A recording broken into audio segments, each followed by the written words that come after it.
Hey guys, so welcome back to the channel. You might see a bit of inconsistency if you see our history of uploads, but I can assure you that there's finally a team after searching for 9 months, 10 months straight. And the team decided to basically, because of weather conditions and not being able to record car stuff, we decided to do more of a Q&A thing based out of my businesses. And the whole reason why pretty much there has been a inconsistency in upload. And so the team have compiled a set of questions for me to answer. And I'm basically going to read out these questions and answer these questions straight off. So the first question that my team have asked me is,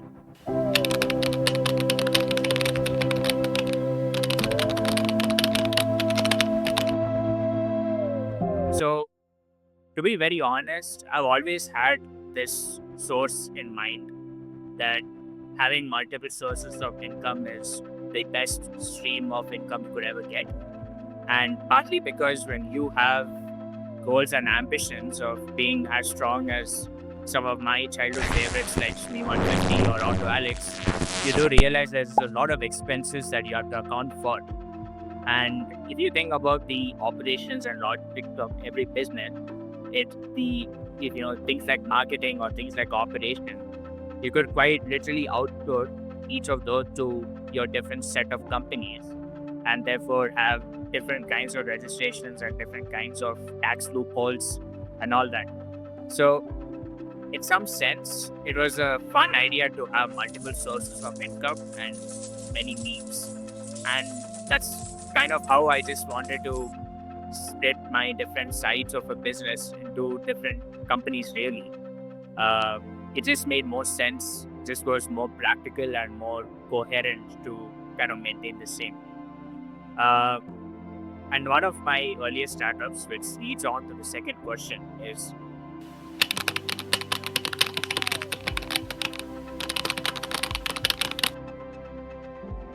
now, this is a question that a lot of young entrepreneurs can also relate to, but quite honestly, it is just through try and error. You see, when you have a basic knowledge of something, you always make the first mistake, but then after a bit of misery and failure, you try to work harder and realize that there is a lot more to than just marketing alone.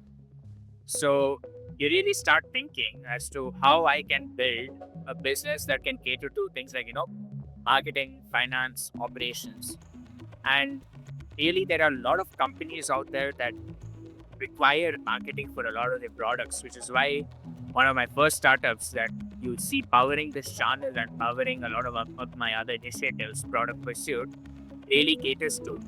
So, Product Pursuit is literally a team that is hammered for creating marketing for any kind of product that you see. And that was my main intention because there are a lot of startups that cannot afford building a marketing team in house. And really, it kind of makes sense to outsource a lot of your marketing sometimes to a marketing firm. Of course, when I initially wanted to search for marketing for my other startup, which I will disclose more details when I can. But when you need to think about marketing, it's sometimes very hard to hire marketing people outright into your company. And the best thing to ever do it is through sharing it through another marketing firm. But of course, there were a lot of people who wanted to rip off a lot of money. But if you build your own company and kind of hire the same people through or teach people the skills that you can learn through Coursera or watching a lot of case studies, you can quite simply build a team or that is built out of your character and sort of magnificence, if that makes sense. So that's how I kind of learned things hook or crook slowly but gradually. And that's how I ultimately realized I needed operations to handle the team. I needed the finance and really the things that are involved, like finance softwares, finance people to audit, so on and so forth. So really, that's how I just learned. I just learned it on the flow and I just learned it gradually. I made mistakes, but it's all worth it in the end. Now, this is a bit of a personal question.